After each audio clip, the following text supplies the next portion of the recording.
Independent local reporting is the critical link between the actions of local government, the private sector, and citizens. That's why the City, an award-winning non-profit news organization in New York City, is producing high-quality and high-impact accountability reporting.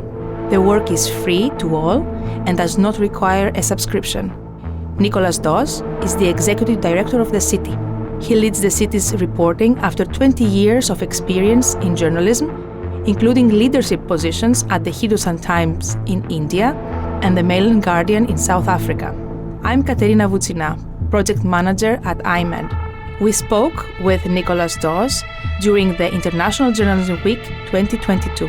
He talked about how the city's focus on ordinary users and diversity in the newsroom leads to better journalism, especially on high-impact local stories that larger media outlets may have missed. So, Nick, you are a foreign journalist in New York, and you are also the executive director of The City, a local newspaper. I'm just wondering, how can you describe the media environment you are working in? In many ways, New York is the media capital of the world. We have the headquarters of some of the biggest American and global news organizations in New York. Of course, the New York Times, also outlets like CNN, NBC, the big networks, digital startups like Vox Media, BuzzFeed. These are all headquartered in New York. But at the same time, we've had a real decrease over the last 15 years, especially over the last 5 years, in actual coverage of New York. So the great city tabloids that used to really tell the stories of New York have reduced their staff by, 80% maybe.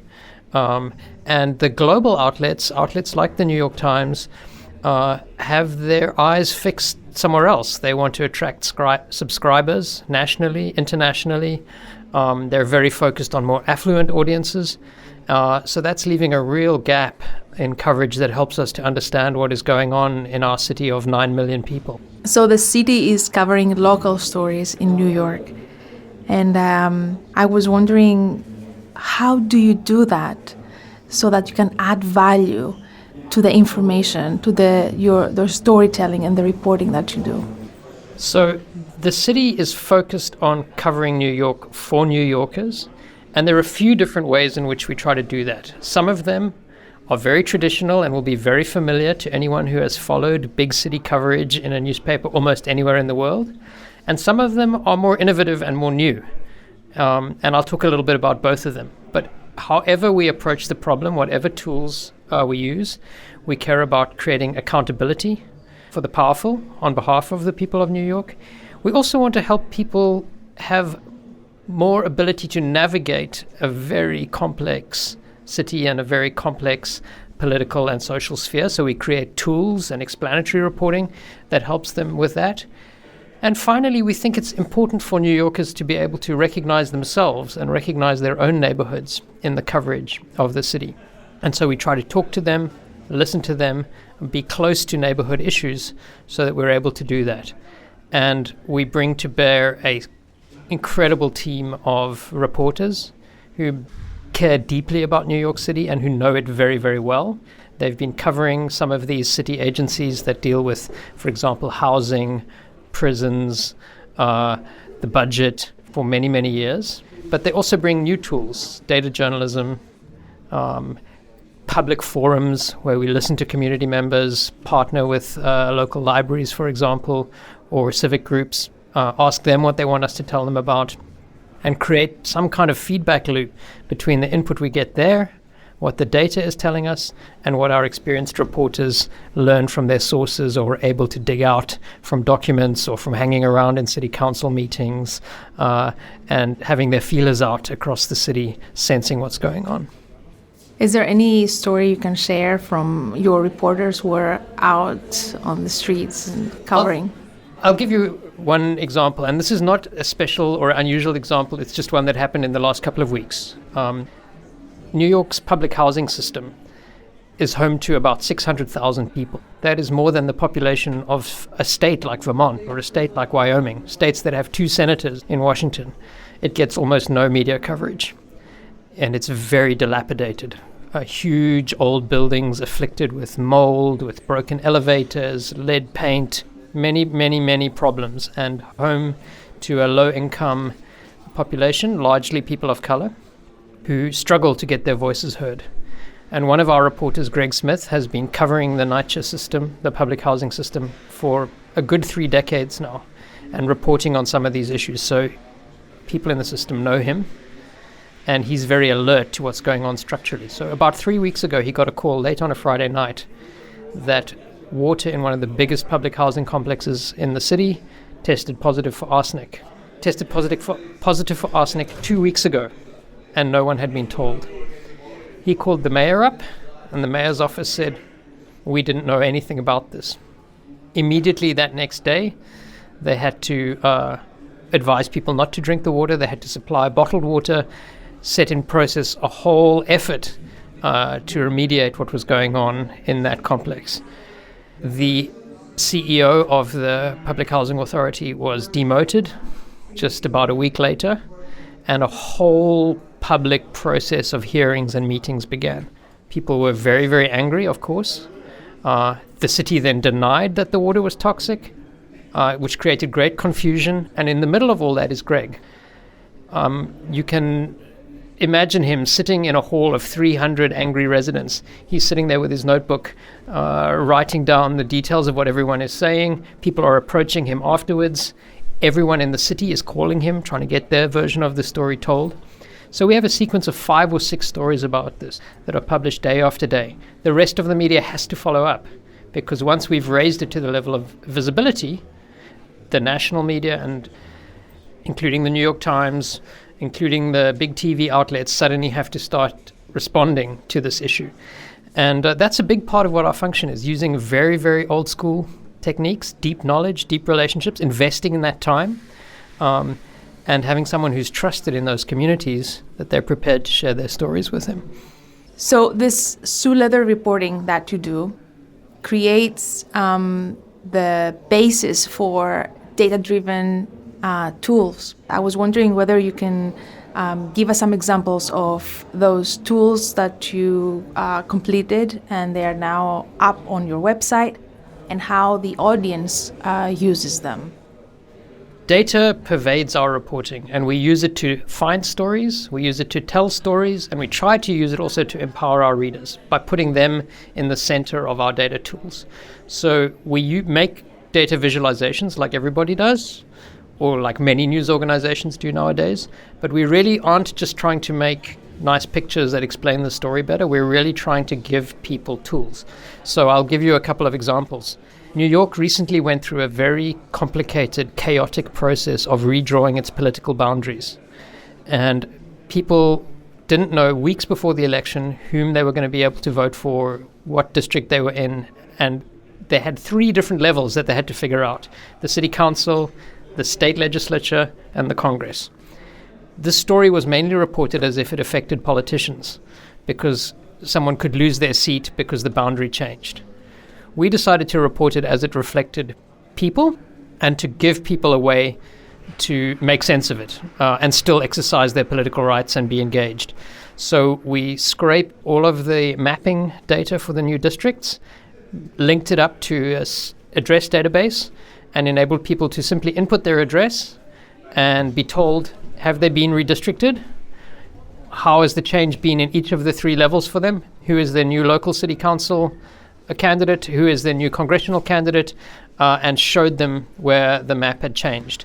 And then we could lay on top of that additional information about each campaign. So by doing that, we put the ordinary user in the center of the puzzle, rather than reporting it in a political horse race kind of a way. So that's very much the approach we take. Of course, we also use data in other ways to inform. We have an economic recovery tracker that does live updates of all kinds of key economic indicators: office occupancy, employment in different sectors. We gather live the data from all of the entries into the subway system. So you can see patterns of economic activity across the city, and you can understand what's happening in your own neighborhood. Are people able to stay home and work? Or in your neighborhood, are people having to commute to jobs that are in person? And that sparks stories for us, it sparks stories for others, and it allows people to locate themselves in the story. This is great. And also I've realized that from the beginning of the city, you were really public about the percentage of people in your newsroom, women, men, people of color. And I think that you strive to have a balance and have journalists who will connect with communities, as you said, on a more deeper level. How is that received from the other end, the end of the audience, where this whole discussion that we have now is all about the trust to the journalism that you produce? We believe that diversity and representation in the newsroom is a critical factor in trust, and one that should in fact be discussed more in relation to trust. And it's critical for a few reasons. Firstly, it makes you better at your journalism. You are able to tell stories that you would otherwise miss. I'll give you one example. We had a very aggressive vaccine rollout in New York City in 2021, and the claim was made that these vaccines will be prioritized for the communities most affected, and that is lower income communities, immigrants, communities of color. So our reporter, Josefa Velasquez, went to one of the biggest sites, and she found a queue outside of people that was almost entirely white, almost entirely from the suburbs, even though this was a low-income neighborhood, and there was no one available to speak Spanish. Because Josefa is Latina and speaks Spanish, she was able to speak to an elderly grandmother in the queue who was Spanish-speaking, who was completely confused and bewildered by the process. And her reporting on that situation forced a change in policy of access to that center within 12 hours, and subsequently forced further changes across the whole city just in the next few days. So clearly, the fact that the person we sent there had the cultural competence, the language skills, and the insight to tell that story made it possible. Secondly, people being able to relate to those that are covering them and see that the people that are covering them understand their neighborhoods, come from the same neighborhoods, that the newsroom reflects New York, certainly deepens their ability to believe in what it is that we're doing. So that's absolutely critical for us. And, I think New York is, of course, a deeply, deeply diverse city, also a deeply, deeply unequal city. But these factors affect any major metropole that you can think about. So I think we should all be thinking, when we think about the trust problem, we also have to think about diversity and representation. The reason we publish that data is to show that we're building it in structurally into our mission. And to circle back to the user experience, the experience of the person who values your product as a journalistic product, your journalism, I realize that you try to make the user experience as easy as possible, as friendly as possible, in all levels, from the content to your website. And I wanted you to, I want you to discuss a little bit more this philosophy behind the city. Local news in general, certainly in the United States, but I have seen the same in Europe, is afflicted by often a really terrible user experience. I come to your website and I find that I have to close 5 pop-ups before I can read the story. Maybe I'm even a subscriber, but the paywall doesn't recognize me and I have to log in 5 times before I can reach what I want to reach. It's slow to load.